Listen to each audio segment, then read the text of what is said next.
Dewa medis terkuat. Bab 645. Penjara Pulau Langit merupakan penjara teratas di galaksi Vega. Tidak banyak penjahat yang dipenjara di sana, tetapi masing-masing dari mereka adalah yang terbaik. Mereka yang tidak setingkat dewa atau di atasnya tidak memenuhi syarat untuk masuk ke sini. Orang yang menjaga penjara Pulau Langit adalah Kaisar keempat galaksi Vega, Dugu Rufeng. Pria ini kejam dan brutal. Bahkan jika itu adalah dewa, atau bahkan Kaisar Dewa, jika mereka jatuh ke tangannya, mereka akan disiksa olehnya. Oleh karena itu ia juga dikenal sebagai Kaisar Racun No. 1 di galaksi Vega. Pulau Langit tampak seperti pekerjaan yang sulit, tetapi pada kenyataannya, karena para tahanan semuanya adalah makhluk tingkat atas, sumber daya yang digelapkan oleh keluarga kesepian tidaklah sedikit. Baik itu dewa penguasa atau Kaisar Dewa, jika mereka tidak ingin menderita sakit fisik, mereka pasti harus membayar sejumlah uang. Terlebih lagi, jumlahnya tidak sedikit. Terkadang, Anda juga dapat membuat koneksi karena ini. Oleh karena itu, peringkat keluarga kesepian di seluruh galaksi Vega sebenarnya tidak rendah.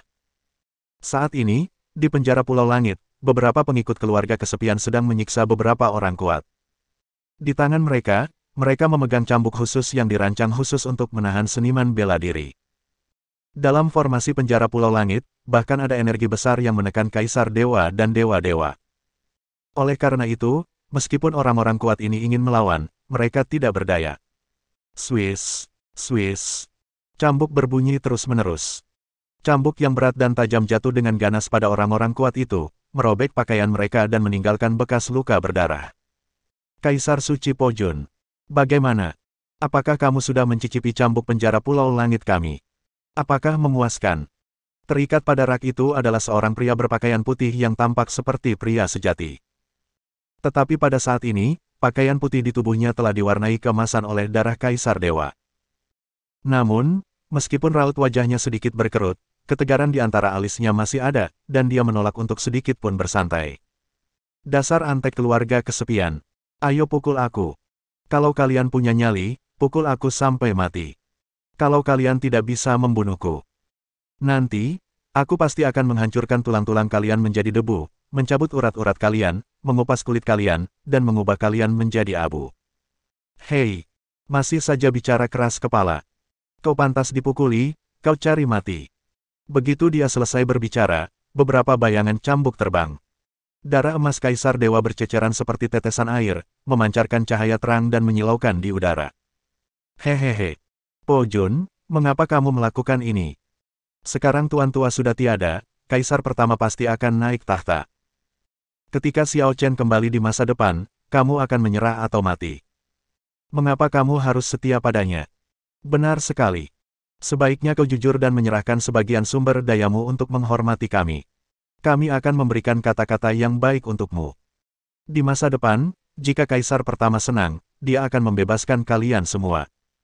Siapa tahu, kau bahkan mungkin bisa menjadi Kaisar Ilahi lagi. Ini kesempatan yang bagus. Pojun melirik semua orang lalu meludahkan air liur berdarah langsung ke wajah manajer. Kalian ini anjing liar, dan kalian pikir kalian pantas mengancamku. Tidakkah kalian terlalu menganggap diri kalian hebat? Pelayan itu memasang wajah muram. Dia menyeka ludah berdarah dari wajahnya, dan matanya sedingin es. Dasar bajingan bodoh, aku memberimu muka, tapi kau tidak tahu malu. Bagus. Kalau begitu, aku ingin melihat mana yang lebih keras, cambuk Pulau Langit atau tulangmu. Pukul aku. Setelah perintah diberikan, para sipir Pulau Langit mulai memukuli dengan liar. Semua dewa, termasuk Pojun, seperti ikan di atas talenan, siap untuk dimanipulasi. Tapi, pada saat ini, seorang sipir tiba-tiba menyerbu masuk dari luar. Laporkan. Sipir Dugu, ada sekelompok kapal perang spiritual di luar, dan mereka tampaknya menyerang Pulau Langit kita. Oh, siapa yang berani mencari kematian seperti ini? Beraninya mereka menyerang Pulau Langit sesuka hati. Saya tidak tahu. Serangan mereka ganas dan agresif. Saya pikir mereka tidak punya niat baik. Huff. Dia datang dengan niat jahat. Beraninya dia datang, dia cari mati. Dia masih datang dengan niat jahat. Segera kumpulkan garnisun terdekat dan bunuh mereka semua, jangan biarkan satu pun hidup. Siapapun yang berani menyerang Pulau Langit harus mati. Namun, memobilisasi garnisun untuk berpartisipasi dalam pertempuran bukan lagi hal yang biasa. Haruskah kita meminta instruksi dari Kaisar keempat? Benar-benar lelucon. Mereka hanya sekelompok pencuri kecil. Mengapa Kaisar harus mengambil tindakan? Itu konyol. Lagi pula, Kaisar ada di kuil Kaisar ke-6. Daripada minum dan mengobrol dengan gembira, jika kita memanggil Kaisar kembali saat ini, bukankah itu akan membuat Kaisar tidak senang? Ya, sipir penjara itu memang bijaksana. Tidak usah menyanjung, pergi saja dan eksekusi mereka segera, atau bajingan-bajingan ini akan dibiarkan tak terkendali dan aturan akan dilanggar. Ya, di bawah Pulau Langit, saat ini, pertempuran baru saja dimulai. Ratusan ribu kapal perang spiritual semuanya menuju penjara Pulau Langit. Tidak banyak biksu manusia di kapal Lingwu. Kebanyakan dari mereka adalah makhluk humanoid dengan mata merah darah. Mereka tidak memiliki aura seorang seniman bela diri, hanya niat membunuh yang mengerikan. Awalnya, hanya ada segelintir kapal perang spiritual yang berpatroli di bawah penjara Pulau Langit, berjuang untuk melawan, tetapi mereka tidak memiliki kekuatan untuk melawan sama sekali dan dihancurkan hidup-hidup. Namun segera setelah itu, hampir 1000 kapal perang spiritual besar perlahan-lahan mendarat dalam gelombang. Inilah kaum elit keluarga Dugu. Tepatnya, mereka semua adalah anak buah Dugu Ruofeng. Setiap kapal Lingwu membawa puluhan ribu biksu. Pasukan itu menekan ke bawah, seperti pasukan dewa yang turun dari langit. Kapal perang Lingwu bagaikan meteor besar. Pasukan elit Dugu, bagaikan seekor harimau yang turun dari gunung, berusaha menelan gelombang musuh yang menyerbu ini dalam sekali teguk. Pasukan elit Dugu, yang penuh percaya diri, bahkan tidak menembakkan meriam Lingwu mereka, tetapi berusaha mendekati musuh secara langsung dan memulai pertarungan jarak dekat antar seniman bela diri. Namun, mereka berpikir terlalu baik. Karena gelombang kapal Lingwu berikutnya tidak akan dengan mudah melepaskan kesempatan untuk menyerang. Meriam Lingwu dinyalakan di tempat, dan sinar cahaya yang tak terhitung jumlahnya menembus kapal-kapal Lingwu dan melesat langsung ke awan. Armada gelombang pertama bahkan tidak punya waktu untuk bereaksi, dan langsung dibombardir. Tercerai-berai. Sebelum mereka bisa bereaksi, detik berikutnya, armada musuh telah menabrak kapal-kapal yang tersisa. Dapat dikatakan bahwa gelombang pertempuran pertama adalah kekalahan telak, tanpa sarana serangan balik sama sekali. Dewa yang bertugas memimpin gelombang kapal kedua begitu marah ketika ia melihat pemandangan ini hingga ia muntah darah. Bajingan-bajingan ini, apakah mereka masih punya rasa malu? Apakah mereka masih punya harga diri sebagai seniman bela diri? Mereka bahkan tidak berani menyerang kita. Lawan sekarang. Gunakan meriam senjata spiritual, aku ingin mengebom mereka sampai mati. Namun bawahannya sudah memasang ekspresi putus asa di wajah mereka dan berkata, sudah terlambat. Mereka sudah ada di sini. Brengsek. Pupil mata sang komandan mengecil, dia meludah dengan keras, dan meraung lagi. Maju terus dan terlibatlah dalam pertarungan jarak dekat. Hancurkan bajingan-bajingan ini. Bab 646. Mengikuti perintah komandan, para biksu segera meninggalkan kapal Lingwu dan mencoba terlibat dalam pertempuran jarak dekat dengan orang-orang Sura yang sedang menyerbu. Namun, sebagai orang-orang Sura yang haus darah, berapa banyak orang di dunia ini yang bisa menjadi lawan mereka dalam pertempuran jarak dekat? Setelah mengalami beberapa pertempuran intersepsi di tata surya dan pertempuran di medan bintang Xiaochen, kekuatan kelompok orang-orang Sura ini telah meningkat ke tingkat yang tak tertandingi. Dapat dikatakan bahwa di seluruh tim, kultivator tingkat terendah juga berada pada tingkat dewa ilahi. Ini berkali-kali lipat lebih tinggi dari pasukan matahari yang asli. Bisa dibayangkan apa akibatnya jika kedua belah pihak saling bertarung. Kedua pasukan bertemu dan saling bertabrakan. 1 detik. Hanya dalam 1 detik, elit keluarga Dugu dikalahkan di tempat. Membantu. Anggota elit keluarga Dugu ini, yang selalu bersikap dingin dan sombong, tidak menyangka klan Sura begitu menakutkan. Mereka dapat mengabaikan pertahanan spiritual dan menggunakan niat membunuh sebagai energi. Semakin kuat niat membunuh, semakin kuat pula kekuatan tempurnya.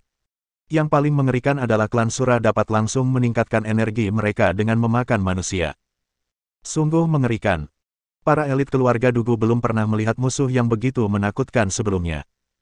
Mereka tercengang sejenak. Garis pertahanan kedua dihancurkan bahkan sebelum mereka sempat bereaksi.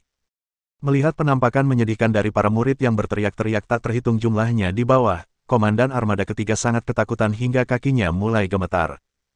Ya Tuhan! Dia menggosok matanya dengan keras, dengan ekspresi tidak percaya di wajahnya. Kekuatan bertarung ini sungguh mengerikan. Ini sungguh gila. para elit keluarga Dugu setidaknya dapat menduduki peringkat 8 teratas di seluruh galaksi Vega. Apa artinya 8 teratas? Mereka hampir menjadi yang terbaik di seluruh galaksi Vega. Terlebih lagi, galaksi Vega jauh lebih kuat daripada banyak galaksi lainnya. Oleh karena itu, para pembudidaya keluarga Dugu mereka secara alami sangat kuat. Namun, saat berhadapan dengan klan Sura, mereka tidak memiliki kemampuan atau kesempatan untuk melarikan diri sama sekali. Ini benar-benar gila. Mengerikan. Sangat mengerikan. Semua orang di antara penonton tidak dapat menahan diri untuk tidak mengecilkan pupil mereka. Setelah mengalahkan lawan dalam sekejap, klan Sura tidak membuang banyak waktu dan langsung bergegas menuju kapal perang spiritual lainnya di langit. Para komandan di belakang sangat takut sehingga mereka tidak tahu harus berbuat apa ketika mereka melihat pemandangan ini, dan mereka semua mulai gemetar. Tidak ada yang bisa menahan pemandangan ini. Meskipun mereka belum bertemu dengan klan Sura. Meskipun kekuatan mereka sekuat dewa. Meskipun mereka memiliki ratusan kapal perang spiritual yang diperlengkapi dengan baik. Namun, mereka juga takut. Kekuatan bertarung klan Sura yang amat mengerikan benar-benar membuat mereka ketakutan. Melihat mereka hendak berhadapan dengan klan Sura, para panglima tidak berani menunda sedikit pun dan tanpa berkata apa-apa, mereka langsung membombardir mereka dengan meriam lingu. Meriam lingu melesat maju dan jatuh dengan dahsyatnya, menghancurkan dunia dimanapun ia lewat. Sikap keras yang hampir menghancurkan segalanya akhirnya membuat para komandan keluarga Dugu bernapas lega. Dengan begitu banyak meriam senjata spiritual, bahkan jika klan Sura kuat, saya khawatir mereka tidak dapat menahannya, bukan? Melihat bahwa meriam senjata spiritual semakin dekat dengan klan Sura. 100.000 meter, 10.000 meter, 1.000 meter, 100 meter. Hanya dalam sekejap mata, sinar meriam lingu sudah cukup untuk menghancurkan segalanya dan menghancurkan banyak penguasa klan Sura. Tapi, pada saat ini, seberkas cahaya tiba-tiba muncul dari bawah, sungguh tak terduga. Sinar cahaya ini sangat kuat. Bahkan bisa dikatakan bahwa kekuatannya begitu dahsyat hingga sama sekali tidak masuk akal. Sejak kemunculannya, ia langsung menghancurkan sinar meriam senjata spiritual yang hendak jatuh ke kepala klan Sura. Dalam waktu kurang dari sedetik, seluruh ruang terdistorsi dan terkoyak. Kemudian, ia melesat maju dengan sinar meriam senjata spiritual yang tak terhitung jumlahnya, melesat lurus ke langit. Di matanya, ratusan ribu sinar meriam ini seperti mie, menghancurkan mereka secara langsung. Ini dia datang. Ini dia datang. Dia datang. Membubarkan. Para komandan berteriak, wajah mereka semua berubah jelek. Mereka semua adalah dewa yang kuat. Namun saat ini, ketakutan mereka tidak kalah dari para biksu tingkat rendah itu. Musuh terlalu kuat. Begitu kuatnya sehingga mereka tidak bisa bersaing sama sekali. Meskipun mereka adalah dewa, mereka takut setengah mati, panik, dan gemetaran. Namun sudah terlambat. Cahaya keemasan itu, dengan sikap yang tak tertandingi, dengan cepat hancur dan langsung tiba di langit. Tepat di tengah kapal lingu. Bum bum bum. Begitu cahaya ilahi muncul, Anda akan menjadi tak terkalahkan. Kemanapun ia lewat, kapal lingu langsung meledak.